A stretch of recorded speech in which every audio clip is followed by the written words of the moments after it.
Hello po!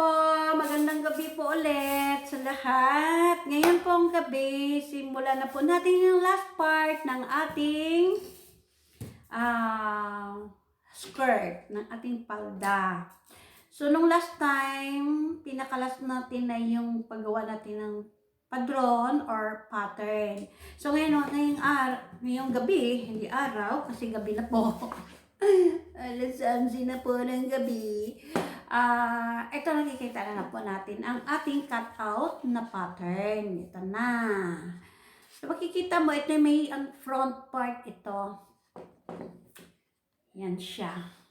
Medyo may, ano siya, may shape dito. Parang may, ano siya dito. Ito yung side natin. Nakikita nyo po ito. Na meron po siyang dot. Nilagyan ko po yun ng markang ganoon. Parang ano ko, reminder ko sa akin na ito ay buo. Ibig sabihin, center fold ito. Yung tela natin dito ay buo, hindi dapat nakagupit. Okay? So, ito naman yung back natin. Yan, ito na. Sa back natin wala, kasi ito ay magiging zipper natin. So, next natin ay i-layout na po natin sa ating tela. So, ito na po yung tela natin, nalilayout na po natin. So, right side to right side, magkaharap. So, bali, wrong side ang sa labas, wrong side din itong sa ilalim. Ngayon, titingnan po natin, ang tela natin ay meron tayong tinatawag na selvage. Ito yun, yung parang sa may gilid, pinakagilid. Yan o, makikita natin. Minsan may mabutas-butas po yan eh. Yun po yung selvage na tinatawag. Yun ang palatandaan natin yung grains. So, yung ano ng tela ay pa ganon. Yan. So, yun ang ating kadalasan at ang tamang pagkat na sinasabi nila ay ganon. Along grains tayo. No? Pero, minsan, dito, kasi minsan kulang sa tela, minsan babalagbag din kami. Pero depende yon sa ano ha, sa depende sa tabas, depende sa design. Actually, itong ganitong design, yung parang may mga checkered na tinatawag nila, mas mahirap ito kasi kailangan halos pagpapantayin mo yan para magkita-kita talaga yung lines niya. Pero since na-sample lang naman ito, okay lang kahit na hindi magkatugma-tugma muna, no? Kasi kailangan lang natin, may mabuo lang tayo.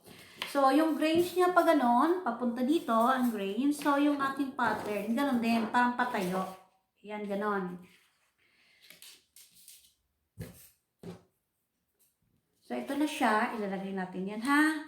Ngayon yung front, mamaya na yung front kasi kailangan natin yun ng center fold eh. So, unahin muna natin to ang tawag itong back part ng ating pattern. Ngayon, natapos na po natin na layout ang ating pattern. At makita natin ngayon ay nakakat na rin. Ito na yung ating front. Yan, ito na po yung front natin. Makikita po natin, yan, buo. Kaya may center fold. Yung palatandaan na ito ay para sa center fold, para buo. No? So, ito na. Tapos, binigyan ko siya ng allowances. Ang allowance na binigay ko dito sa hemline is 3/4 lang para pwede naman kasi 1 inch, pero kasi di ba may curve na siya, medyo mahirap siya minsan itupi pag 1 inch or mas more pa pag malalaki pa. Kaya ako kadalasan 3/4 lang para madali siyang i-ayon sa korte pag nagtupi. So 3/4 lang ako dito, pero dito sa may sides,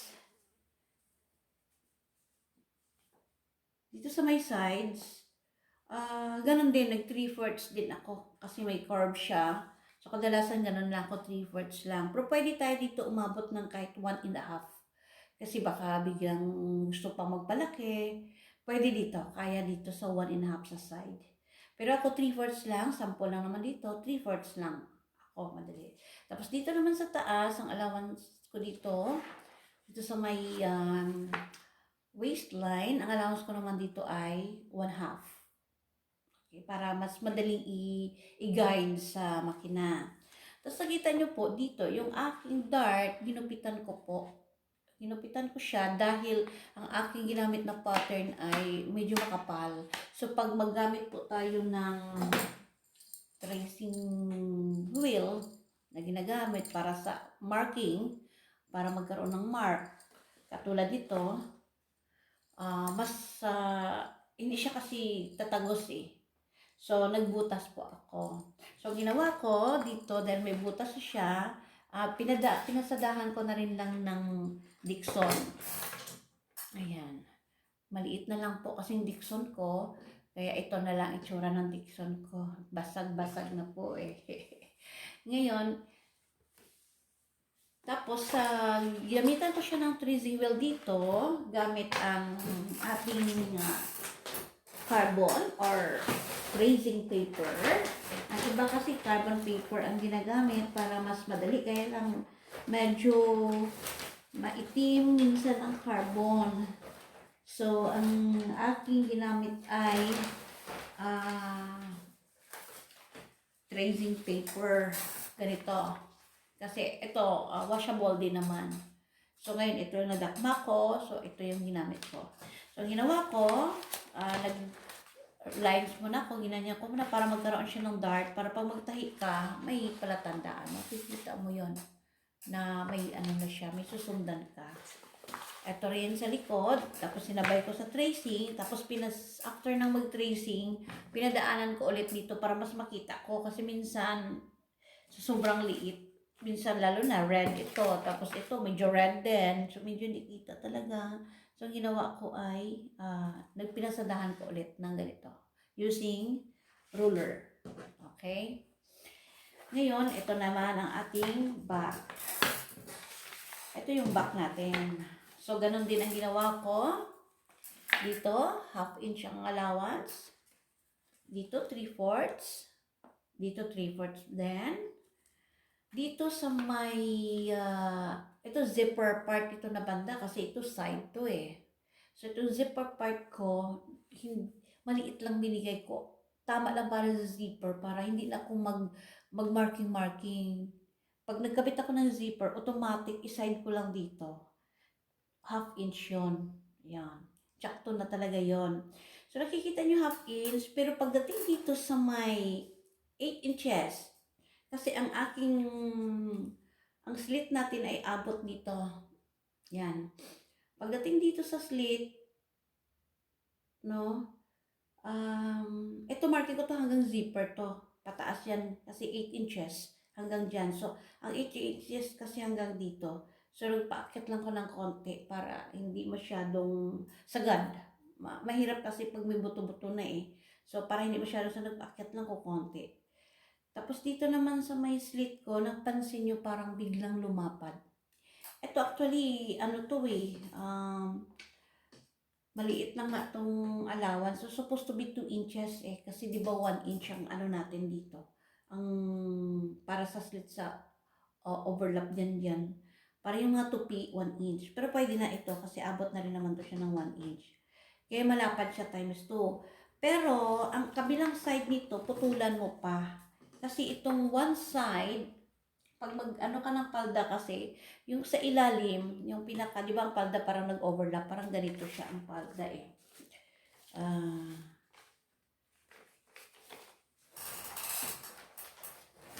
Parang ganito ang palda. Ang slit. Ito slit, halimbawa slit ito no. Slit ito siya.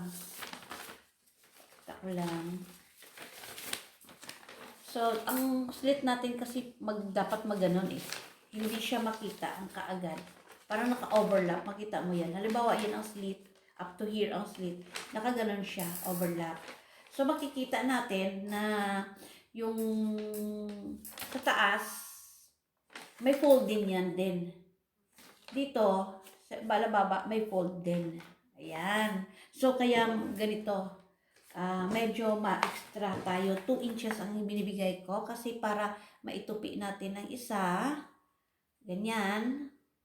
Para ganyan. At ang isa naman sa ilalim naman ay matupi natin ng pailalim. Sa ilalim, magbawas tayo 1 inch lang sa ilalim. Kaya babawasan ko pa ito ng 1 inch. Ito. Dito babawasan ko pa ito ng 1 inch. Kasi para makita mo yan. Pag mabuo natin, makikita nyo na kung ano itsura. Pero for the meantime, magbigay tayo. Kung ang slit natin abot dito, yun ang ating allowance. So, 2 inches. Then, dahil 1/2 inch lang dito, so pagdating dito, para hindi naman masyadong kaagad, nag-allowance ako ng mga another 1 inch pa bago ako magpakorte para pag mag-edging po tayo, hindi mahirap. Paunti-unti. Okay na po. Ngayon, ito na ang ating band. Ito na yung ating band. Waistband. Makita nyo po, nakapina yan. Paplansyahin na lang natin po yan para nakadikit. So ito, 1/2 inch, dito allowance para ito sa tupi. Ganyan. At dito naman sa taas, 1 and, kasi pang ano yan, ito kasi 1 and 1/4 ang lapad ko dito. So, may 1 and 1/4 ako plus 1/2 inch. Ayan. Para pag magtupi tayo, magkabit tayo, nakagano na siya, may pangkabit pa tayo na 1/2 inch. Ayan. Diba? So para mag-form na siya ng ganito. So naka-ready na tayo. Tingnan naman natin ang pagmatapos na ang palda. Yun guys, tapos na yung palda natin. Ito na ang ating palda. Medyo hindi siya masyadong may shape dahil medyo teens pa lang to yung model natin. So hindi pa masyadong develop ang balakang. Kaya medyo, pag tinignan mo, actually may korte siya konti. Konting-konti lang. So, ito na yon. Kikita natin. Yan, maliit lang siya. Okay. Yan, ipakita ko kung paano yung pagproseso ko kasi hindi naman natin napakita pagtahi. Dahil nasa trabaho, medyo nahiya naman tayo sa ating boss na ipakita pa natin na doon nagpo-proseso. So, ipahabyawin ko lang, pakita kung paano nabuo ang palda. Para ito sa mga bago lang na gusto rin makabuo ng palda. So, una-una, kasi di ba meron tayong dalawang part, yung back part at saka front part. So, una, hindi ko pa inaikabit lahat. Ginawa ko muna yung mga darts. Ayan siya. Ginawa ko muna mga dart sa front. Dart sa front. Ayan. Yan. Kita nyo yan, dalawang part. Tapos, sa back naman, ginawa ko rin yung mga dart muna. Sabay plancha. Para mag-press siya, ma-flat siya. Kaya, ang makita mo sa labas, medyo flat na siya. Hindi siya, medyo maganda sa itsura niya. Ayan. So, pagkatapos ko malagyan ng dart, ang kasunod kong ginawa, yung back muna. Itong party ng back muna. Yan, ang back muna ang inuna ko. So, ang ginawa ko, pinagdugtong ko kasi hiwalay yun ng ang back natin, pinagdugtong ko muna. Yung sa zipper, dito mula sa waistline hanggang zipper, no? Nag-iwan ako dyan ng opening para doon. So, ang ating zipper is 8. So, gumawa lang ako ng 7.5 from dito. From top, from waistline, pababa, 7.5 na opening, tsaka ako nag-start ng tahi. Ayan. Start ako ng tahi dyan. Then, nag-stop ako hanggang doon sa, nagsukat kasi muna tayo, no? Plus allowance, yung slit. So, yung slit ko umabot hanggang dito. Ayan, nakita niyo yung ganyan. So, nagtahi ako from dito, sa dulo ng opening, hanggang dito din sa dulo, din ng slit natin. Nagtahi ako, ayan, makikita nyo may tahi yan. Okay, para i-close yun. Then after that, na-close ko, nag-aging muna ako.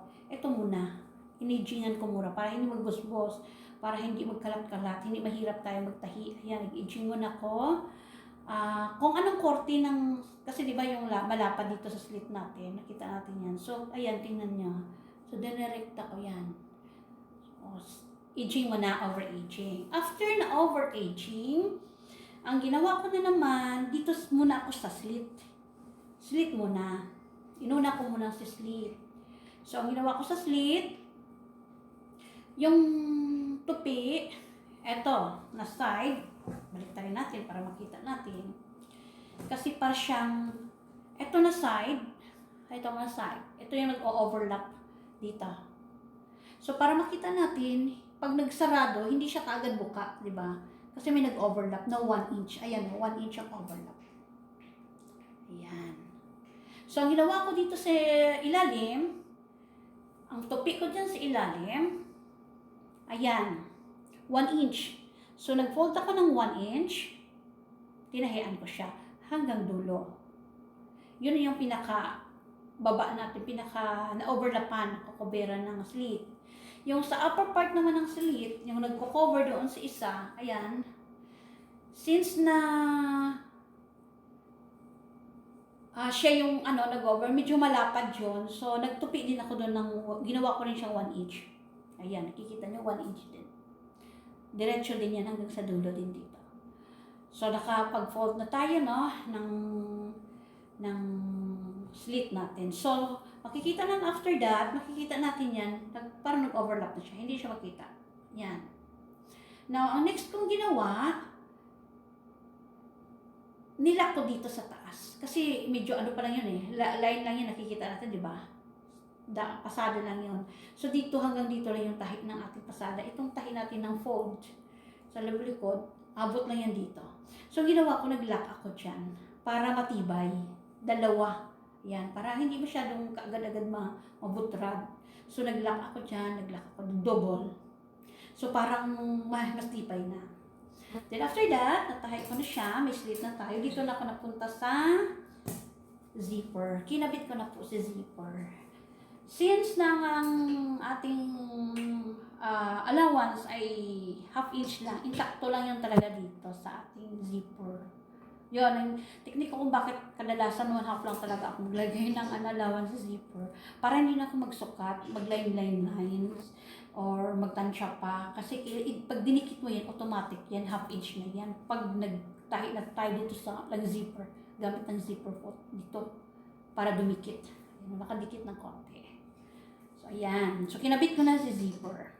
So, kompleto na siya. Ang likod natin, ganito ng itsura, may zipper. Yan na. So, next natin ay tinagni ko ang sides. Ibig sabihin nun, pinagdugtong ko na ang both sides ng front and back. So, ito. Tinahi ko na. Ito back, ito front. Tinahi ko na dito. Buo. From top to hemline. From waistline to hemline. So, ganun din dito sa side. Nung natahian ko yan, since ang allowance natin ay 3/4 lang, so 3/4 lang yung tahi ko, allowance ko. Then after that, over-aging ulit ako para malinis. Ang iba pwede naman na over-aging na bago mag-1 inch. Ang kaso lang, minsan kasi sa sobrang patakbo ng over-aging, minsan nakakain, kaya medyo hindi na perfect talaga yung side ko. Kaya kadalasan, tinatahi ko muna bago mag-over-aging. So, ayan na, nag-over-aging na ako dito. Malinis na. Malinis na. So, next na, kahit malinis na siya, ang kasunod na ginawa ko ay nag-fold ako ng hemline ko. Ayan. So, starting tayo dito sa slit. Ayan. Nag-fold na ako. So, dahil 3/4 din dito, ang fold. So, 3/4 din yan patay ako. Round, papunta sa isa bilang side ng slit. Ayan na. Then after that, tapos na tayo doon. Pumunta naman ako doon sa waistband. Yung pinakita ko nung nakaraan na waistband, na may pilon, paplansyain mo yun kasi may pandikit yun. So, pinalansya ko muna yun para dumikit. So, hindi ko na napakita, no? Pero ang pagplansya nun, ang kabilang side kasi nun, medyo mahaba. Ang kabilang side, half inch lang ang allowance, din andun na si pilon. Yung half inch na yun ang pangtahi natin dito sa body. Yun. So ngayon, ulitin ko lang, no, kasi medyo na putol. Yung waistband, pag naalala natin, pag nalala natin, sa kabilang side, no, doon sa pilon, sa kabilang side, half inch lang yung allowance. Sa kabilang side naman, 1 and 3/4 ang lapad kasi nandun na rin ang allowance na half inch, tsaka yung 1 and 1/4 na fold.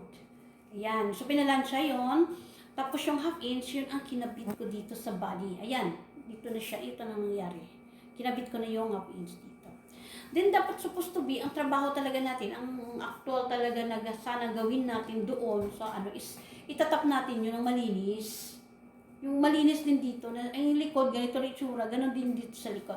Pero since sandali lang yun, minadali ko lang kasi pauwi na kami. At saka wala nang oras masyado. So ginawa ko, ganitong style na lang ng, waistband. Yung madaling gawin na waistband. So, ganyan pinabit ko, tapos tinap ko na lang dito. Parang pantalon din na style. Ganyan, para mas madali. So, pwede na rin yun. Pero pag-aralan nyo na lang yung paano gawin nyo ng practice lang kasi. So, talaga medyo mahirap-hirap naman talaga lahat ng bagay, no? So, yun na, nakabit ko na lahat. So, okay na. Ang allowance natin sa ilalim, dito siya. Yung sa pinaka loob is mahaba. Ayan, para, ang dito naman sa labas is tamang-tama lang talaga sa may zipper. So, para pag maglagay tayo ng ganyan ang itsura niya. Wala pa siyang hindi ko pa siya nakabitan ng hook and eye, pero yan siya. Yan ang itsura niya na. Okay? Yan ang kanyang slit. Okay, ito yung front. Okay na po, no? So, maraming salamat. Sana may makukuha rin kayo kahit paano. So, next time, abangan naman natin ay magbublusa na po tayo. Magbublouse na tayo. Medyo mabagal-bagal na yun. Medyo matagal-tagal pa lalo yun gawin kasi medyo madami na. Magsimula tayo sa round neck blouse. Isang blouse na round neck with manggas sleeves. Okay. Pwede tayong gumawa ng mahabang manggas, 3/4, half, hanggang half na sleeves. Pwede. Pero tingnan natin, no? Hanggang tailored or dito lang, yung ordinary lang. Yan. So, yan ang kabalangan naman natin. Blusa na po tayo sa susunod. Bye-bye!